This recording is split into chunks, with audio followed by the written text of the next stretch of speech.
I want to thank the Creator for the gift of consciousness and for the fact that despite all of my foibles and warts, I do want justice, and I'm not a coward. And I'm going to go to the end against these people because there's no hope in giving in to them. And I think once we can create a spark in the mind out there, in fact, I know this, it's infectious, especially in a time of great evil. We need to reach out to people and let them know the full story, why things are bad, why things don't seem right, why things are so twisted. Think of the arrogance of the elite to open the Mexican border to Guatemala and to open the Texas and California and Arizona and other borders on the south of the United States to flood the country and to have Nancy Pelosi say, oh, I love the Hispanic children. I want to take some home with me if I could. As if that multi-hundred millionaire, swindling, criminal, mafia, literal witch.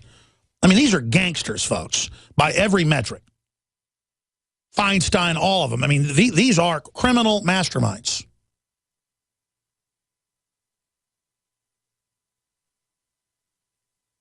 And they can open the borders up and say, don't be racist, take home some Hispanic children. What? And, you know, this is our family. This is North America. This is our region. This is our hemisphere. This is our, because we're in the North American Union. And what conservatives have to realize is George W. Bush signed that in a secret agreement with Vicente Fox, declassified 2007. He signed it in 2005. The full agreement remains classified. That's why I've been freaking out, folks. They have classified North American Union agreements, and then Bush comes out in 2007 and gives a Rose Garden speech with Merkel. This is an endgame, and Barroso, the head of the EU at the time, admitting it all. I mean, it's like the Southern Poverty Law Center and the White House mouthpiece, the mouth of Sauron, Media Matters, came out last week and said, you know, Fox News, CNN, picking up Alex Jones's conspiracy theory that they're letting illegals in. Letting them in? Hell, they're paying to ship them wherever they want to go. I mean, I have it in triplicate. ICE whistleblowers, emergency managers of major cities, video of it. I mean, you think I just get up here and say hydrofluorosilicic acid will reduce your child's IQ by at least 10 points, Harvard study? You think I just made that up? 7-fold increase in bone cancer? You think I'm not making jack crap up, okay? I'm not making nothing up. And I'm sick of people out there in denial. You're going to lose everything, people. We're in grave danger. We're already in deep you-know-what, but it's getting deeper fast. And as a man, as a parent, I mean, my spider sense is just off the charts. And I told you months ago, get ready. They've got full-scale war in Ukraine, full-scale war in the Middle East and in Africa with Al-Qaeda taking over everywhere. Missiles have been given to them by our evil government. The border's wide open. It's like a bad James Bond villain runs America. And it's beyond Obama. Hi, I'm Shane Steiner.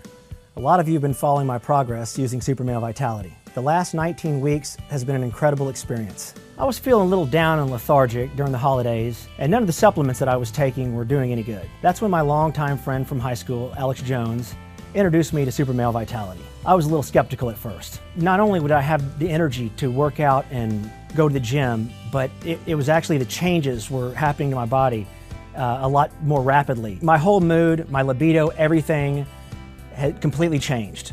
The concentrated organic herbs, they stimulate your natural systems to produce the natural hormones that you need. I just really wanted to bulk up and hit it hard, and I went in for about the first 5 weeks and was lifting heavy weight and just really hitting it hard, and I gained 20 pounds of muscle immediately. Since that, I've decided I was going to lose some weight and slim down. I just changed up my workout a little bit, and 35 pounds came off. Folks, this is not a joke. This is not a gimmick, it's real. Super Male Vitality, available at InfoWarsLife.com. Billionaire tells Americans prepare for financial ruin. Trump points out downgrade of U.S. debt is inevitable. Yeah, we were maneuvered to this point. And those of us that said don't do it, you're a conspiracy theorist because you have top economists on. You know, and I was so thankful 3 weeks ago when Drudge linked to a lot of Infowars.com stories. Not because it sent traffic to my website, and that's part of it. But because the story then broke, and it forced the national debate to begin, which the White House came out and said, this is not happening. We're not letting illegals in. And because you didn't have amnesty, this has now happened. The answer is legalize everybody, and that'll make everybody stop coming. What? Yeah. We're going to legalize bank robbing. That'll make bank robbery stop. I mean, it's insane. It would increase bank robbery, just so you know. And it's a system run by criminals for criminals. It's like where they say, you can't have a gun to defend yourself at your bank or your business, but the police aren't going to respond when you get robbed. I mean, that's what this is. Give us your guns, America, and we're going to let the dregs of the world come here and just walk across the border, and we'll put them on a bus and bus them right into the middle of the country. National suicide. And I know I keep going back to that over and over again, but I was complaining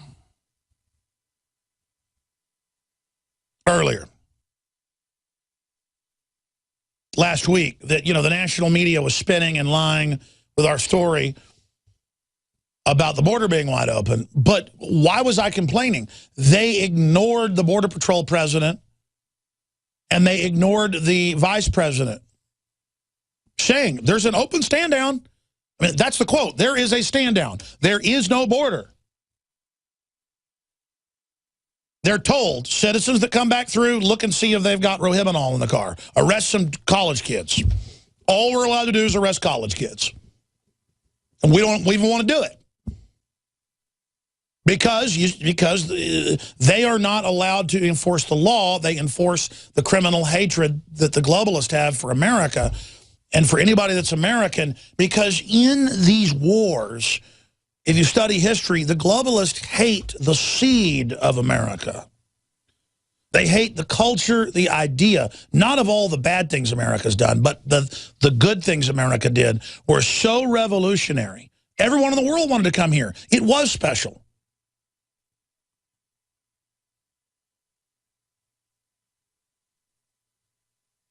It's that quote from Last of the Mohicans, right towards the end, in the fight scene, where the two, you know, alpha Native Americans battle to the death. And he says to him, I'm going to kill you, and I'm going to kill your daughters, and I'm going to wipe your seed off the face of this earth. That's real power, folks. The globalists aren't just attacking humans. They're attacking the trees. They're attacking the fish, the amphibians. They're genetically re-engineering everything with horrible consequences.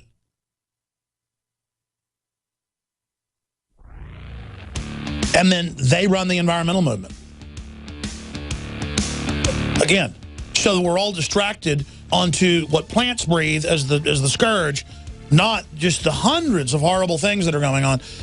That's what I'm saying, folks. I mean, it's like the elite are evil space aliens come here to destroy us. I mean, they're that bad. I mean, they really are that bad. We are in the hands of pure evil.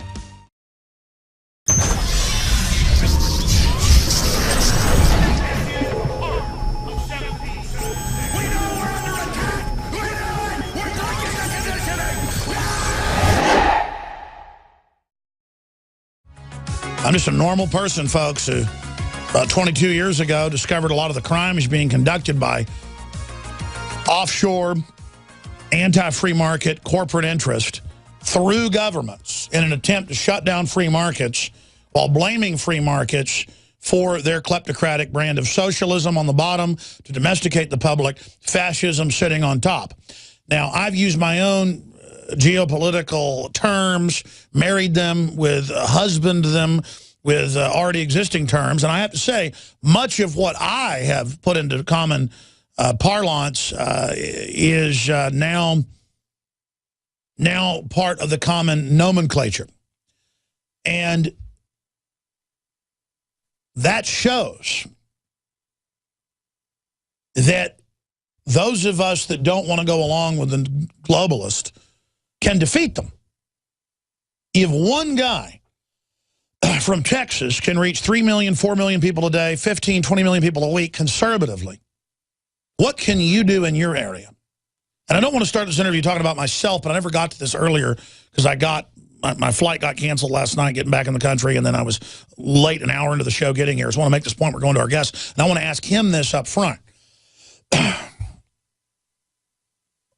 But when I say it's the best of times, worst of times, we're getting some good Supreme Court rulings, a lot of them. Not just the fact that you can have companies that don't have to pay for abortions, basically, like Hobby Lobby. And we're seeing some other good rulings out of them. And we're seeing more and more people talk about crony capitalism versus real capitalism. We're seeing billionaires come out and more tell it like it is. People like Donald Trump saying that prepare for financial ruin. And we're seeing more and more the media, even MSNBC and CNN, and especially CNBC, they'll say, oh, yeah, there are crony capitalists that like wrecking things. I mean, folks are starting to get a basic self-preservation instinct.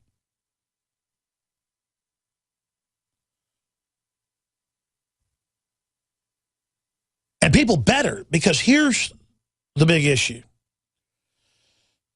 If for 3 weeks, Congress, as the National Review has published with a letter by Representative from Oklahoma,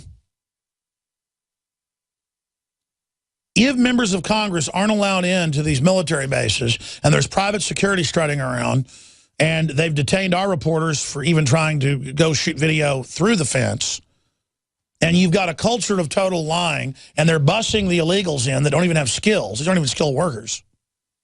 Criminals, you name it. The question is, what comes next? Well, here's another issue for the establishment. This is what I want to bring up with Mr. Dent, who's about to join us. You've got all this craziness going on, a lot of good things happening, but also a lot of bad things happening, but the establishment acts like they don't care. Like they know something we don't know, and they're just invincible. I mean, Obama, in the first campaign and again in the last campaign, took about a third of his donations offshore through websites with even fake names and stuff, each case a felony, and never got in trouble. I mean, that's just one example of the legions of crimes that are going on, while they then use the IRS to persecute, you know, the institutes and things that promote conservative financial ideas or pro-life groups. It's real tyranny is what I'm saying. And then meanwhile, I'm in the airport yesterday to see this dichotomy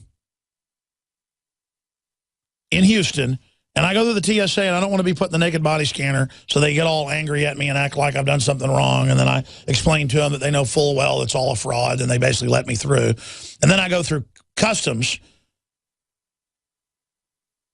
and the guy's a listener and said he only got the job because, you know, he had family that died in 9/11, he's retired military, and then he knows the whole thing's fraud, and government runs ISIS, and yeah, they put an X on your thing here to be searched and harassed, but this is all a load of crap I'm sending you through. You have no criminal record. I listen to your show every day. By the way, I was waiting for what happened there. I even recorded it. I don't think I'm going to air it. Don't want to get the guy in trouble. The point is that he said, yeah, the machines are taking over. That program machine that we don't even know who put stuff in it tries to keep, you name it, from even coming into the country. He goes, congressmen have trouble getting back in the country. You have trouble getting back in the country, but the illegals can come right in. You see, that's why they want computers in there so that it's all centralized and people can't say no to the tyranny. But there was that dichotomy. And then when I was in the Caribbean,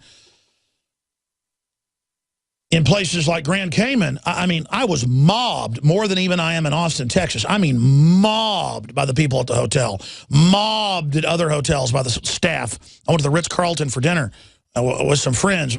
Just incredible. Just everywhere I went, at the airports, the police, were listeners. It was just completely blowing me away that they all got it on that island. So there is hope, because I'm not bragging, hey, Alex Jones is a big deal. I'm saying liberty is popular. Legalizing freedom is popular, as Ron Paul says. And we're selling snow cones in hell. They're selling lighting people on fire on the 4th of July. People don't want to be burned up, folks. They want a snow cone. And the system is creating a hell right now.